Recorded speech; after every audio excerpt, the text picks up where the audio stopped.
Hello again. My name is Hector Sabido, and this is another episode of Orgullo, Hispano, a podcast by the Hispanic Leaders Network. Thank you so much for joining us, and I want to introduce my next guest, but before I do that, I do want to take this opportunity to thank our sponsor for this podcast, the Office of External Affairs at Baylor University. It is because of your generosity and sponsors like yourself that this podcast is made available in our community. But at this time, I would love the opportunity to introduce to you my guest for today. His name is Armando Fajardo, and he is the proud owner of a new wine bar coming to Central Texas area, Segovia Wine Bar. Armando, thank you so much for joining us today. Thanks for having me.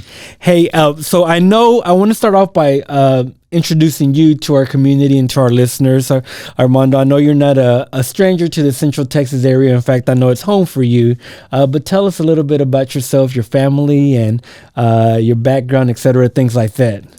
Well, yeah, born here in Waco. Grew up on South 26th Street in Park for really young years, and then we moved out to the country. At the time, it was Country Robinson, gravel road. Now it's big city. Yeah, now it's grown quite a bit, and finished out school there, and then went to Baylor, and then moved to the big cities of Austin and Dallas and San Antonio and Houston. What took you to those cities? Opportunities for work. Okay, and then come back. Then I was also during that same time was playing music. Okay. With Johnny Bustamante back then, and then got married and had a family. So I was like, I need to settle down somewhere, and that was Waco. Yep. So and then we just really been here working on building a life, and then kids get older and. My family is from the area and, came back here and decided that it's time to open up a wine bar. Sure. And that's just the short version of all that. Sure. But there's a lot that went into that and a lot of crazy thoughts that someone should have stopped me a long time ago. And we'll get to the wine bar in a little bit because I am excited that you're opening up here in Central Texas. But I do want to touch because, really playing for Johnny Bustamante, big artist, centrally located. I think, in fact, when I met you, it was through your music and everything. And so I've had the opportunity to listen to you, and super talented guy. What was that like being in the music industry? Would you say late 90s, mid to late 90s? It was actually early 90s. Early 90s? Yes. Okay, early to mid 90s. There's a lot more gray hair in it than it looks. But that was early. I was 17 when I started playing with Johnny way back when. And that was terribly exciting because then we're making CDs and we were touring. And so it's home, 3 or 4 days out of the week, and then on the road for 3 or 4 days out of the week, just depending on what was going on. Or sometimes we're gone for 2 weeks at a time. Sure. And trying to manage that and then going to Baylor at the same time was a bit challenging. I bet. So, but it's an experience that I wouldn't do it now at my age, unless I had like a nice fancy tour bus or something I can take my family along and do those things with and enjoy that experience, because a lot of it was you're in a van with about 8 other guys and it can get crowded. I'm sure. You're in close quarters all the time. Absolutely. And sometimes there's no place to sleep except for in a little hotel that it's very questionable. Right. And then sometimes it's hard to find food to eat, and you eat a lot of gas station burritos. Wow. Which is not good. Not very healthy, huh? Not very healthy. Not good. It's not good to your system. There you go. But you still play music now. Yes. And so I know you still enjoy playing music. And so what are some of the music activities that you're still involved in, or some of the, what's the word I'm looking for? Some of the bands you play with? So currently, for a long time, I played with 35 South. That's a country band here in town. And those guys has retired, they from playing music, at least for now. we'll see if there's a comeback or not. And I've usually just, a hired gun, basically, if someone says, hey, we need a keyboard player or we need a bass player or whatever it may be, someone to run sound, and, I'll get a call. And if I'm available, I'll go do it. Sure. Most recently, though, I'm playing with Phoenix Theory. Right. My buddy there, Eric and Thomas, those are some cool guys. And then Johnny Bustamante is still doing some stuff here and there. Is he really? Yeah, so okay, I didn't realize that. Yeah, we're actually working on some original music right now. Okay. And we're hoping to have it ready in time for Fanfare for next year for 2024. Nice. Yes. Well, best of luck with that project. I don't know if I was supposed to announce that or not yet to anyone, but that's what we're doing. Okay. Well, we try to keep it under wrap as much as possible. But since that time, so we know your passion is music and everything. However, I also know, which I'm very excited, that you are opening very close to opening up a new wine bar in downtown Waco. Tell us a little bit about Segovia's, the concept behind it, the name, and what can people expect as soon as you open the doors? Well, it's like you said, it's a passion, and music's been a passion since I was 7, and I think wine has been a passion since I was probably 27. That's kind of when I got into it. Thank you for not saying 10. Right. No, didn't much like to drink anything back then, except for Kool-Aid. There you go. So the passion there, I think, is being able to explore new things. And I think that's something I learned from being on the road and traveling, is you're in these small towns, and we didn't stop at fast food places to eat. It was like a little mom and pop restaurant and stuff. And so exploring those things and having that sense of adventure, kind of got me into wine, where it's like realizing that, there's so much wine throughout the world, and you can get one grape that's grown in one part of the country and another one grown in another part, and they're different. And then you take that same grape and put it in a different part of the world, and it all tastes different. Tastes completely different. And a lot of it tastes really good still. Right. But they all completely different. And so I really enjoy that. And it has got to where just, I want to say the complexity that's involved in wine, just appreciating I would say it's almost art. Absolutely. That the winemakers are doing. Absolutely. And, being a creative type artist person, is like, I appreciate that. Right. I wish I could do that. Exactly. Same. I can't. I don't have that ability or skill, but I definitely like to taste it a whole lot. So, and that's where that passion just kind of developed from. Just, it's for me, it's another way to experience someone's creativity. Okay. And I think just having that creative mind, just something that I've always been drawn to. Right. And so I worked in restaurants for about 10, 15 years. Wow. And managed, full dining, and some fast food places along the way. But the whole time, that food and passion for wine has always been there. And so going through, the different phases of my life and different careers and opportunities I've had, that passion never went away. Right. Kind of like how music has never gone away. Right. And so I decided. It is a part of you, of who you are. Exactly. And so it got to where the opportunity came up to where, hey, I think I want to do this. And then I started thinking more about it and speaking it more and experimenting more with foods and finding something that, what do I really want to do with this? What is it going to look like? And I got to the point where we got to where I was eating a lot of tapas, and I just, something about the palate that's in Spain just like speaks to me in some kind of way. I'm not really sure. I'm working on a blog on trying to explain this, but I love it. It's a long process because I'm trying to understand it myself. Sure. And come to find out, there's a Spanish heritage in my family. Absolutely. And so it seemed like, well, this makes sense. This is why I eat these foods or like these flavors, not knowing at the time that my mom the way she would cook certain foods it wasn't really so much a Mexican style, but it had some influences of Spanish style. Spanish culture, right? Yeah. So it was like, okay. And she didn't know that either. It was just how we cooked. We didn't think about it, And then when I started eating the foods and tasting, I was like, this tastes very familiar to me, and I love it. And then drinking Spanish wine, it's one of my favorites. It became a favorite, first of all, because, the price of Spanish wine is a little bit lower. Right. And it's not because it's a poor quality, just because the cost to make it's less. It's less, correct. Right. So that's like, hey, you can get good quality wine at a little better price. And when you're, like to drink as much wine as I do, it helps with it helps with the pocketbook. It helps on the budget, definitely. And then start putting it together, and then it's like, hey, I had a concept, let's do this. And there's nothing like that here in Waco. And been to some in Dallas and Houston, and Austin, different tapas, wine bars, and just enjoy the experiences and the foods they have. And said, I need to bring that to Waco. I love it. And so we looked for some spots, and then we found one, and then it's like, wow, this is happening a lot quicker than I was anticipating. Yep. And so, but then once this got started, and it's like, okay, we're going really fast. Right. It's exciting, scary, an emotional roller coaster. All of it, yes. So there's a lot of, I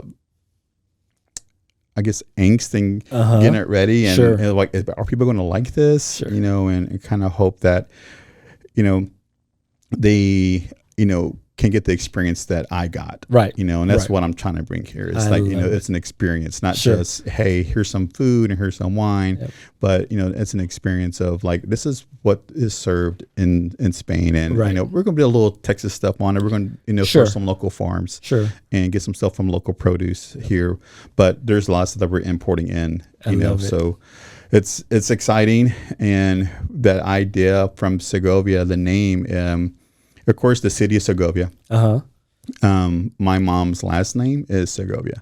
So perfect match. So it's like, it just kind of, make that work. Right. And it seemed like it's an opportunity for our family to take some little pride in that. Sure. Absolutely. And to have that represent something that we feel is for all to come and enjoy, and I think when I was telling someone about this the other day, and they had asked me a similar question, I was like, I really just wanted to be a place where people can come and experience some breaking bread with other people and drinking some nice wines and with their friends, and maybe make new friends, and just have a nice experience. I love the part that you said that yes, it is a restaurant or a wine bar, but it's really also the experience that you're going to get when you go there. And I think that's what brings us people, or even just our culture in general, together. It's good food, good drinks, and great conversation, right? And I think it's the experience that you have with the individuals or the group that you're with that really makes it memorable. And that's what people can expect when they go to Segovia. No, absolutely. And I believe that 100%, because I feel like I can drink a bottle of wine that was really, really good. And I want to find that bottle again and drink it so I can have that experience. But then I had to remember that when I had that wine, I drank it with these people. Correct. And that made that wine taste better because of the experience that we were all sharing. And it might not taste the same when you have it a few weeks later, by yourself or just, at home. Yes, I drink by myself sometimes, but we all do if we can say so. It's for work. That's right. Research, right? Research and development. Absolutely. So you know what's funny? I heard many people say, and many people, because as you know, I also enjoy wine, but I heard someone say once, don't wait till you have a special experience to open up a good bottle of wine.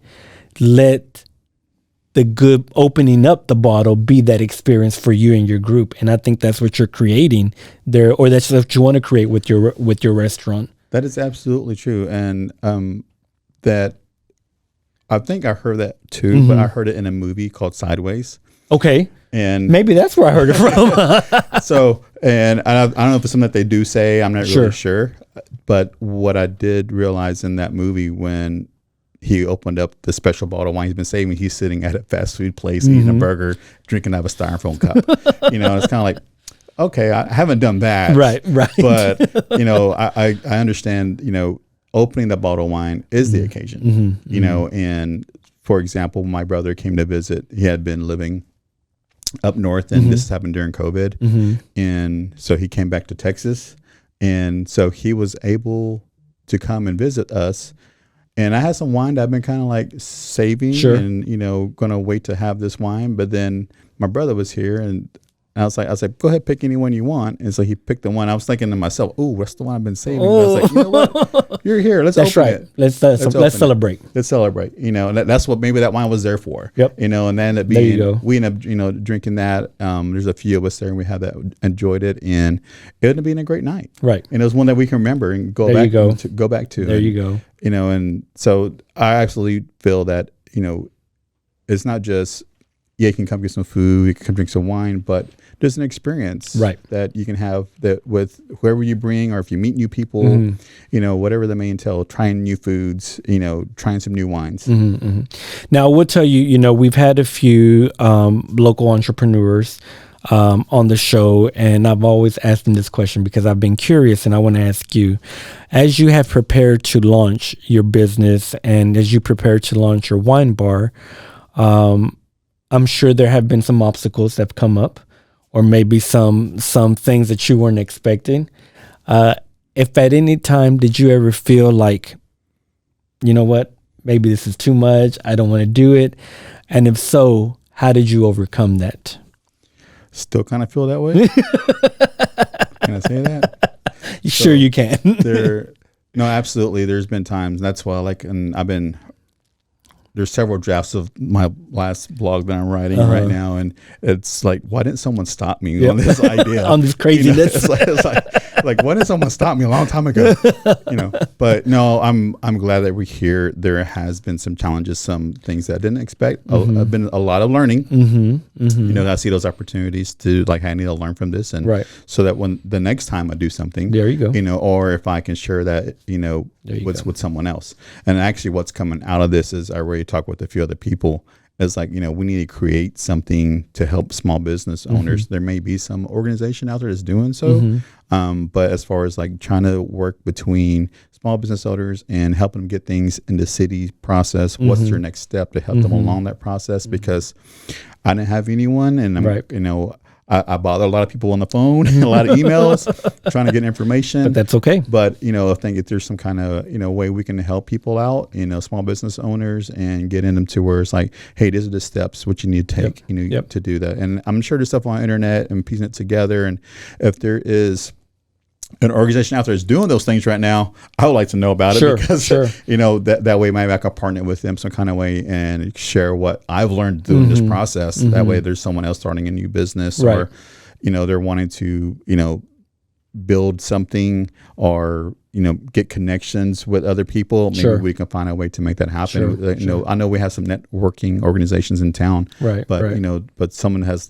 more like a liaison type, you know, experience. And I think, and that's the main reason why I think I asked that question, is because even, you know, and I've shared this on the show, you know, my wife and I are entrepreneurs. We have our own business as well.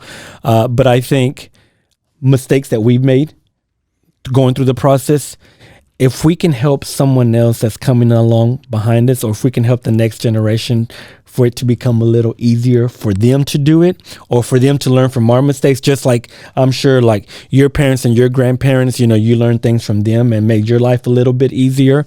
We want to be able to do that. And also for those that are listening to, thinking about maybe that are wanting to open their own business, or in the process of opening up their own business, and they might have hit that rough patch where they're considering, is this really worth it? You know, the answer is yes. You know, because nobody can believe in your vision like you can. No, absolutely. And I will say one of the things that has been a huge advantage for me is my family. Yes. You know, my mom and dad have been super supportive. I love it. You know, my brothers have been there to help out. They've even been there. Your family's been there at the restaurant bar, really like doing the work, the manual labor, right? Yes. A lot of it we have. Yeah.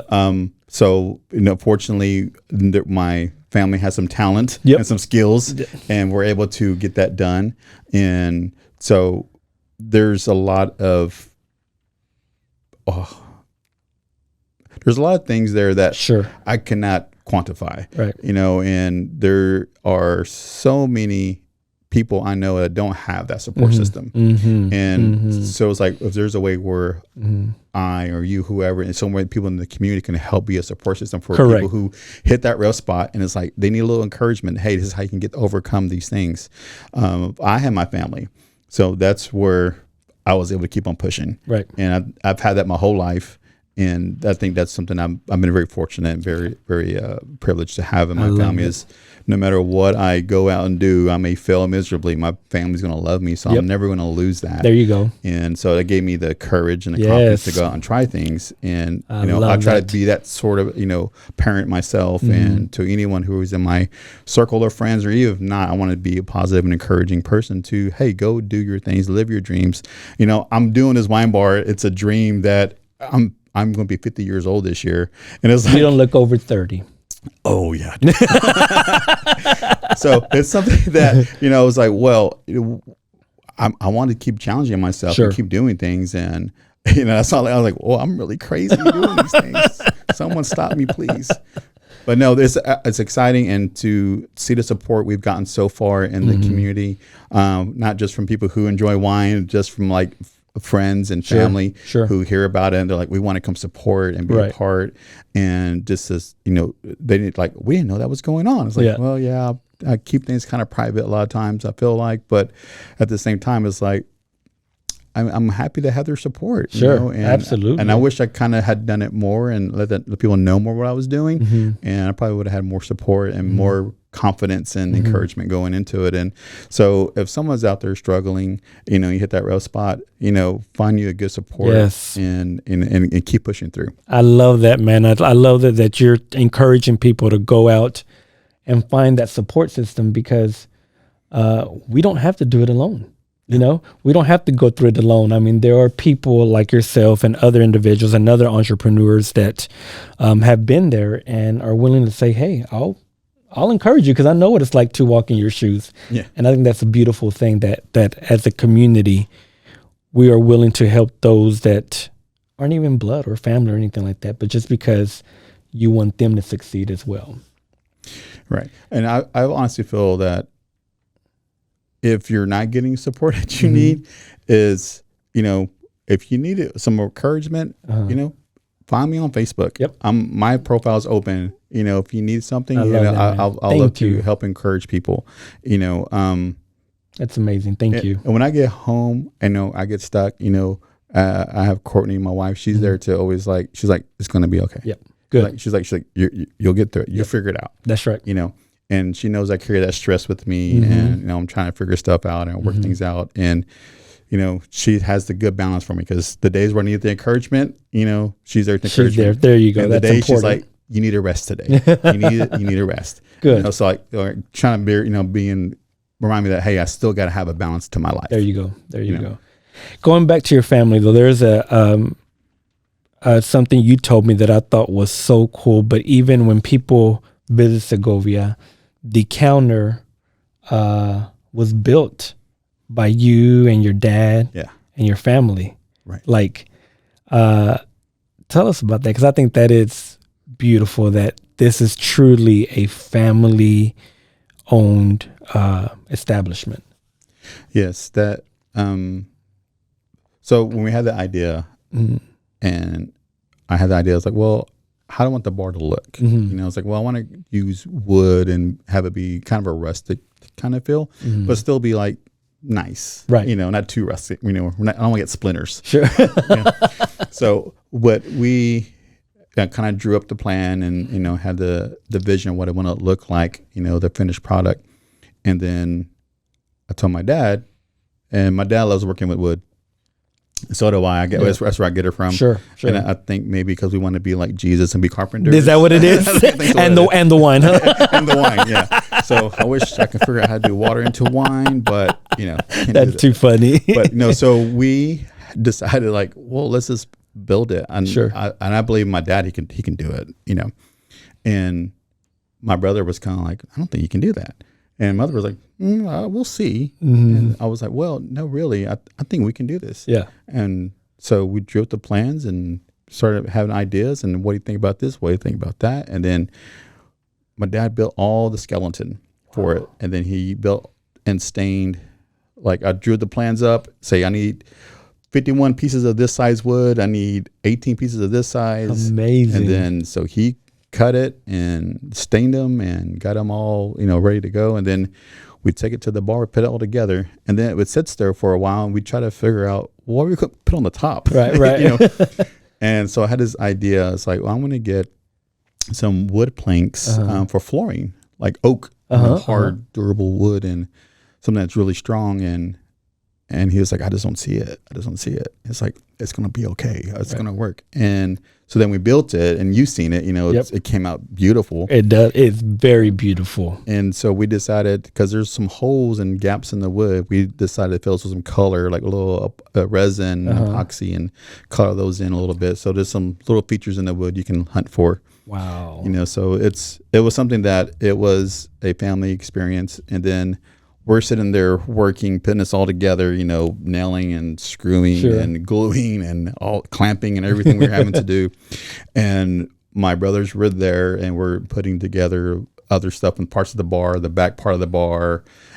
We're all doing this all together as a family. And, my dad's sitting over in the corner. He's like, there's all my sons working as a family. And what a proud moment for your dad. Proud moment, yes. And I'm sitting there, and I'm thinking, it's like, this is really nice. Me and my brothers, everyone left, but just me and my brothers left. And I'm thinking in my head, it's like, I guess I'm getting older like my dad, getting more sentimental. And it's like, it's nice I'm doing this with my brothers, and we're doing it as a family, and it's a family-owned business. Sure. It's a family-built business. We're doing it with our own hands, our blood and sweat and tears. Yes, literally. Lots of tears, lots of blood. There's some blood in there, so we cleaned it up though. But that even goes back to what you were saying, like the experience that you want people to have when they visit. It has started with you and your family. The experience that you guys are getting as a family, bringing the business to life. Yeah, and there's something like, I'm the oldest of the three brothers, right? And my youngest brother, he's always one, I'm ready to go 100%. I'm always down. And, he's 100% got my back all the time. And so is my other brother. And they both do. But my other brother, Mark, I always respect his opinion. So he said, I'm proud of you. I love it. And it's like, that was like, got me in my feels, because, it's just, we grew up together, and my other brother, he's really younger than us. So it was like, he's always there. He loves being around. He's the glue though in our family though, honestly. But whenever my other brother was like, hey, I'm proud of you, that was like, oh yes. Wow. I feel that means a lot. That means a lot to me, because he doesn't say that a whole lot, and and if I can earn his respect on those things, then I feel like, oh yeah, I am proud of this. That's awesome. Something that we work really hard for as a family. So Armando, before we end, one more, where can people find Segovia Wine Bar so people can go and support and encourage and spend our money there? Oh yes. So it is right down the road. It's on 300 South 6th Street. Okay. We're on Unit F. Okay. So it's the same building as the Etcho and Waco, which they've been great numbers, and the L&L Hawaiian Barbecue. Those guys are awesome. Wonderful. And the Fox and Gray area. Right. They've been beautiful. Right across from Dr. Pepper Museum. Yes. So, and right behind the silos. Yes. By the railroad track there. So it's in a good location there. Easy to get to for now, because they cleared up some of the construction. Parking is limited. But hopefully soon we'll have that parking garage being built. Awesome. So we are looking to open up the 1st in April. So that's when we're expecting to be fully open all the way there. I love it. Well, congratulations again on Segovia's Wine Bar. We cannot wait to go and try it and really support you. And thank you for joining us today. And to all of you, thank you so much for tuning in and meeting Armando and Segovia's Wine Bar. And I encourage you, please go out there and support. It's important that we support our local businesses.